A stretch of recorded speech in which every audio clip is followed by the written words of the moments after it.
Hey everyone, welcome to the channel.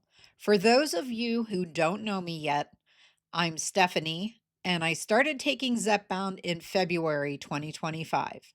To say that it's changed my life feels like a huge understatement, but it has been life-changing for my health and my quality of life. Recently, however, things took a turn. My insurance provider is switching to CVS Caremark. And if you haven't heard, CVS Caremark removed Zepbound from its formularies in July 2025. That means for me and millions of others, this essential medication might no longer be covered.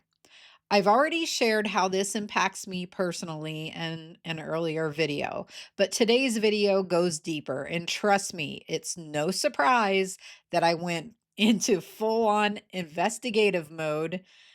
So let's talk about this big development, which actually unfurled in September. Are you sitting down? You better sit down. No, you probably saw this coming. I know I did. There is now a class action lawsuit against CVS Caremark over its decision to drop Zepbound. Let's break it down. In September 2025, a class action lawsuit was filed against CVS Caremark. This lawsuit alleges that CVS unlawfully denied coverage for Zepbound, a drug used to treat obesity, type 2 diabetes, and now even sleep apnea. The lawsuit claims that CVS denied Zepbound coverage without valid medical justification. CVS gave preferred status to Wegovy, a competing drug by Novo Nordisk. They violated ERISA, the federal law governing employee benefit plans, and ERISA stands for the Employee Retirement Income Security Act. It is a federal law that sets minimum standards for retirement and health plans offered by private sector employers to ensure they are managed responsibly and that employee assets are protected. And also, they have been accused of engaging in anti competitive practices by cutting deals that favor one drug manufacturer over another. So let's take a moment to look at Zepbound versus Wegovy. Are they really interchangeable? CVS says yes, but many doctors, patients, and studies say absolutely not. Zepbound is a dual action drug. It targets both GIP and GLP-1 receptors. Wegovy only targets GLP-1. That matters. Here's what we know from the studies. Patients on Zepbound generally lost more weight and were more likely to hit their health goals. Zepbound is FDA approved not just for weight loss and type 2 diabetes, but also for obstructive sleep apnea in patients with obesity. And side effects differ between the two. So for many, switching isn't just inconvenient, it's not medically appropriate. Take John Cole, for example, a patient from the Midwest who was featured in a report by CNN. He lost over 60 pounds on Zepbound, and his doctors vouched that it was working wonders for his health. But after CVS dropped coverage, his appeals were denied over and over again, despite dozens of letters from his care team. He started gaining weight back, and he says he's now spent over 100 hours trying to regain access to a medication that was clearly working for him. One of his doctors wrote, "It is my professional opinion that the patient's health problems all seem to be improving on Zepbound, and we would be hesitant to switch medications when things are going well." Now, that situation sounds a lot like mine. I have not lost as much weight as John Cole has, but my health has improved dramatically since I've been on this medication and since I've lost weight. So knowing that he was refused Zepbound despite dozens of letters from his care team does not give me a lot of hope. This isn't just about one person. According to data from Truvada, about 1 in 10 Zepbound users switched drugs in July 2025. That is the same month CVS's new formulary took effect. The vast majority switched to Wegovy. Meanwhile, new prescriptions for Zepbound actually declined for the first time in nearly a year. That is a huge shift and a clear sign that patients are being funneled into using Wegovy, whether it's the right option or not. Let's get into the legal claims a little bit more. The lawsuit filed in the Southern District of New York alleges that CVS Caremark is violating its fiduciary duties under ERISA, especially for employer sponsored health plans.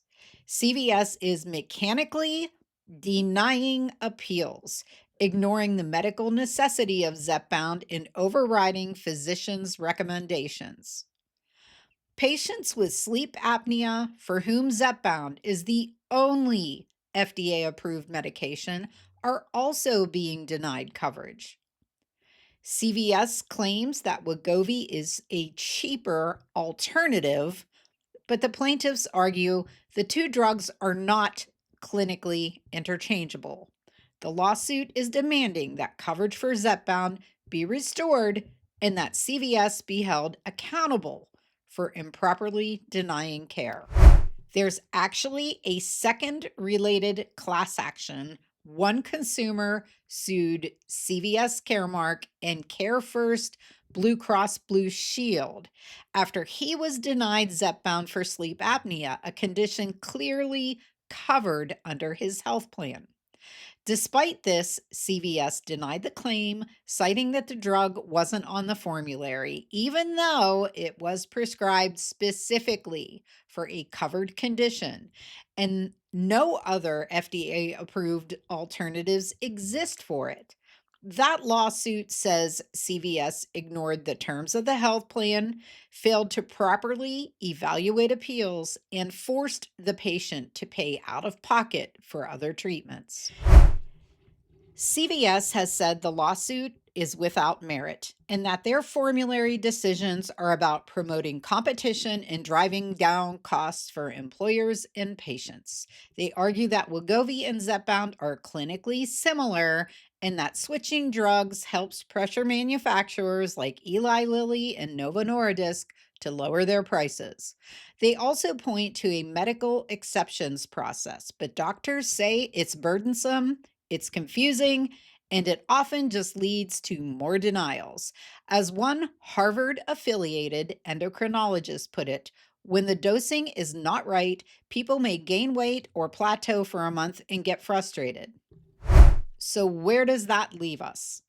If you're someone who has been denied Zepbound coverage by CVS Caremark, uses Zepbound for sleep apnea or obesity and found it medically necessary, or you're navigating this exact switch, you may be eligible to join the class action lawsuit.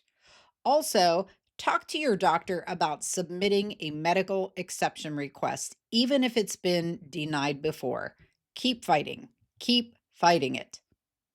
I'm going to say it one more time. Keep fighting it. Look into other PBMs, pharmacy benefit managers, or insurance options that may still cover Zepbound.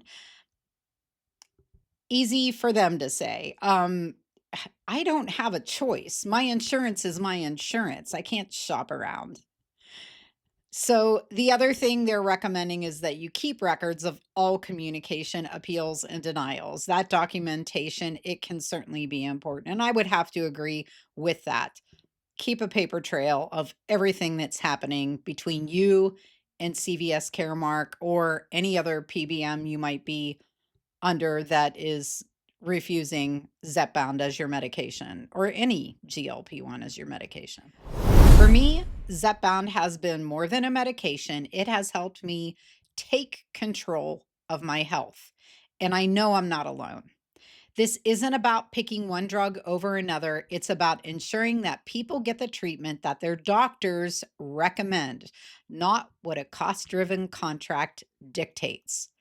As this case develops, I will be covering updates here. So don't forget to like, subscribe, and hit the bell if you want to stay informed.